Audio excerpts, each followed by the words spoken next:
Rahsia lulus temuduga kerajaan. Apakah sebab-sebab kegagalan dan apakah soalan-soalan yang biasa ditanya apabila anda berjumpa dengan panel-panel temuduga pihak kerajaan?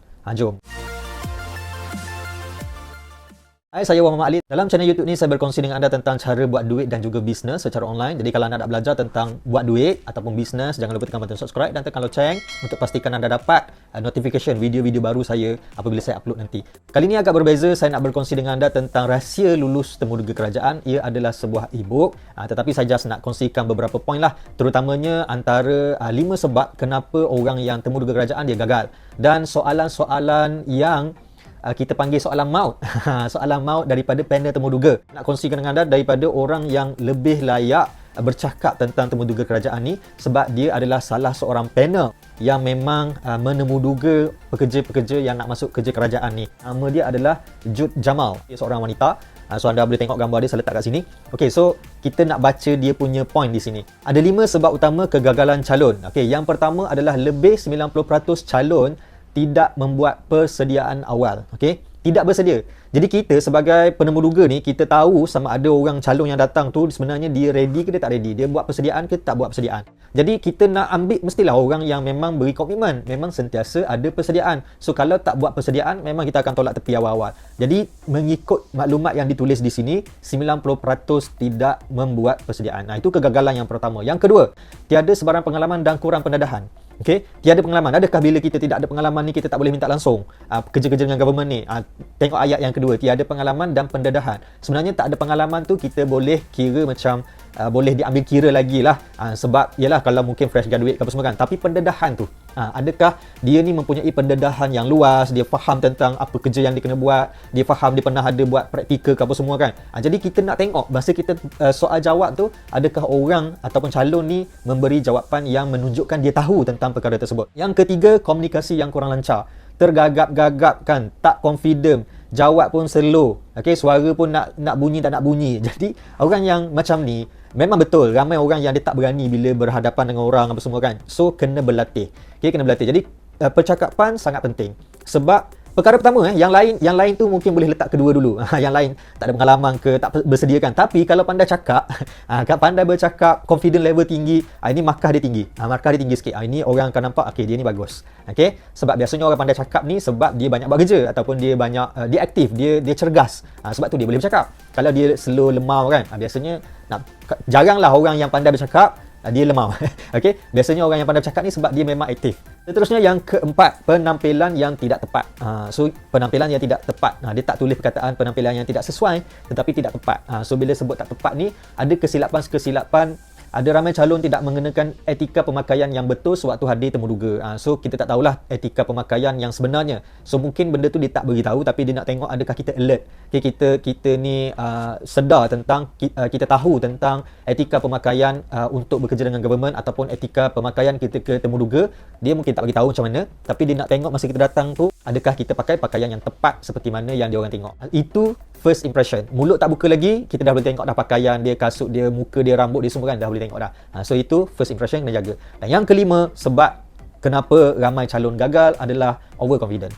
Okey, tadi saya cakap orang yang pandai cakap kan. Tetapi kalau dah terlalu yakin, terlalu pandai bercakap, okey, tak boleh juga. Sebab ada kadang-kadang bila banyak cakap ataupun suka cakap benda-benda yang dia tak faham tapi dia nak cuba cakap juga. So dia overconfident yang dia nak tunjukkan dia confident lah kan. Jadi dia tersasul benda-benda yang tak sepatutnya. Jadi benda tu juga akan menyebabkan orang akan tengok kita ni, alah ni jenis sembang. Okey, ni jenis tak pandai sembang je lah kan. Cakap pun tak betul, point pun salah. So ini 5 perkara yang menyebabkan awal-awal lagi calon itu ditendang keluar. Okey, seterusnya saya nak kongsikan dengan anda apa soalan-soalan maut yang penemuduga akan tanya anda. Alright, yang pertama, terangkan tentang diri anda. Okey, so nampak simple kan. Biasalah mana-mana kita pergi, cuba cerita sikit awak pengalaman diri ke tentang diri yang kita kan. So biasanya orang akan bagi jawapan umur saya berapa, saya tinggal di mana, benda basic. So ada tak point yang lebih padu untuk kita memenangi hati penemuduga. So ini saya just nyatakan soalan-soalan je. Nanti anda boleh baca sendiri, saya akan berikan link. Anda boleh tengok pada bahagian komen ataupun pada bahagian description di bawah. Saya berikan link, anda boleh klik dan anda boleh baca sendiri dalam website Jud Jamal ni. Okey, yang kedua adalah apakah kelemahan terbesar anda? Kelemahan. So kadang-kadang orang tanya kelemahan ni sebenarnya dia nak track kita. Dia nak track maknanya ada kita ni bila kita cakap kelemahan kita ni, kita cerita tentang benda. Jadi sebenarnya dia nak uji kita kan. Apa masalah kita sebenarnya yang mereka kena alert, mereka kena sedar. Dan kalau benda yang kelemahan kita tu kita cerita benda yang memang dia orang tak suka, so habislah kita. Kan, jadi benda ni kena hati-hati. Yang ketiga, adakah anda sudah bekerja? Mengapa mohon jawatan ni? Ini pun satu masalah juga. Sebab apa? Sebab jawatan untuk kerja government ni memang terhad. Jadi kalau anda dah ada kerja, anda nak bertukar, jadi kadang-kadang penunggu-tunggu ni dia nak bagi peluang kepada orang yang belum ada kerja, tapi dia bagus. Dia belum dapat kerja tapi dia bagus. Tapi anda ni bagus juga, tapi anda dah ada kerja, kan? Potensi anda di situ dah jatuh sikit. So jawapan tu yang akan menentukan kenapa anda minta kerja ni walaupun anda dah ada kerja. So jawapan tu akan membantu anda. Yang seterusnya adalah sikap positif dan negatif anda. Okay, anda perlu ceritakan apakah anda punya sikap positif, sikap negatif yang sikap yang anda tak suka kan, yang anda tak elok tentang diri anda, ataupun sikap yang positif, yang kebaikan tentang diri anda. So cerita tu kena mainkan peranan yang penting supaya penemu-duga suka. Okey. Ni agak maut ni, ni soalan maut ni sebab dia nak tahu keburukan kita dan dia nak tahu juga kelebihan kita. So kelebihan yang kita cerita tu mungkin akan menjadi orang kata kebaikan untuk kita, ataupun bila kita cerita kelebihan kita tu mungkin dia rasa macam oh dia ni melebihi aku ni, ni tak boleh ni. Okey. So kalau yang negatif pula, so kalau benda ni dia tak suka buat, tak boleh lah, orang macam ni kita tak boleh ambil lah. So benda tu memang benda yang bahayalah, sebab tu dia kata soalan maut.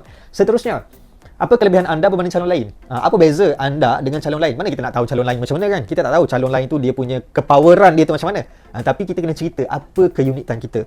So dalam bisnes dia panggil benda ni adalah USP, ataupun dalam personal branding USP, unique selling point. Kelebihan kita berbanding orang lain. So benda ni anda betul-betul kena korek, anda betul-betul kena cari untuk pastikan jawapan anda tepat. Okey, seterusnya, kenapa anda mahu kerja dengan government? Sebab apa nak kerja dengan government?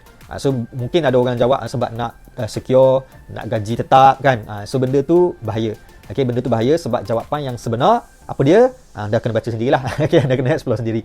Sebab saya bukan orang yang menunggu-duga kerajaan. Cuma bagi saya lah, kalau orang tu nak bekerja dengan saya, masa saya temu-duga, saya tanya dia kenapa nak kerja dengan sini. Kalau jawapan dia adalah sebab dekat, okey, dekat dengan rumah dia, ataupun dia kata mungkin sebab gaji kan. Lepas tu mungkin juga dia akan jawab sebab kawan dia ada kerja di situ, ataupun dia kata sebab nak secure. Contoh ni kan, ni adalah jawapan yang saya akan tolak.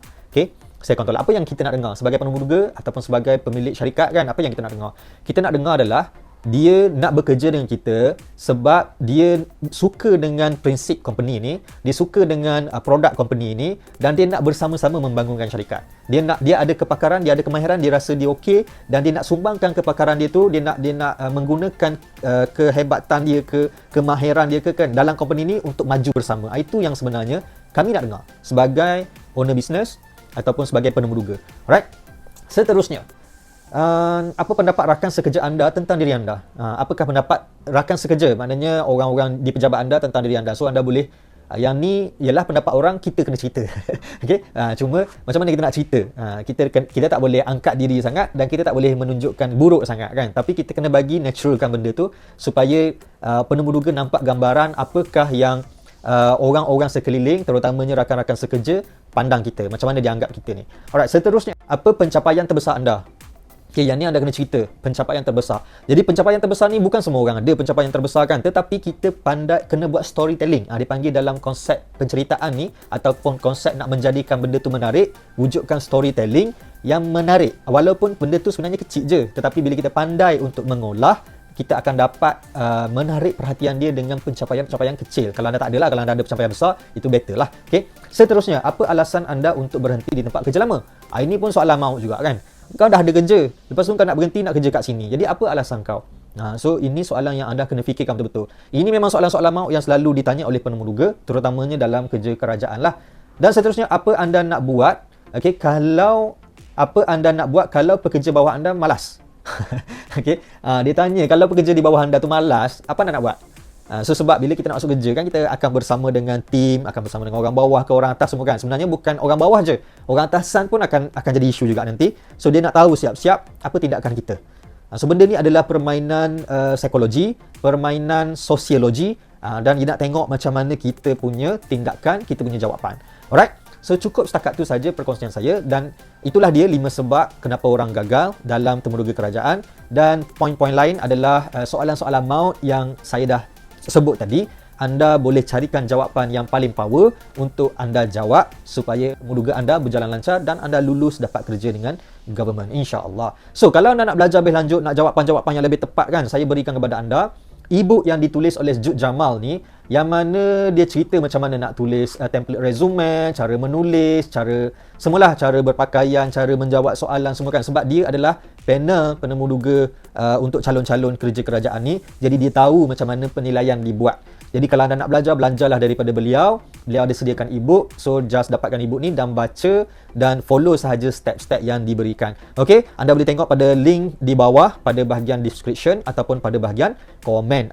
Tengok link di situ dan klik dan seterusnya anda boleh tengok sendirilah. So terpulang pada anda, saya hanya berkongsi sahaja untuk membuka pandangan anda, untuk memberi pengetahuan kepada anda. Sekian sahaja daripada saya. Jangan lupa tekan button subscribe dan tekan lonceng untuk pastikan anda dapat notification setiap kali saya upload video baru. Jumpa lagi. Bye-bye.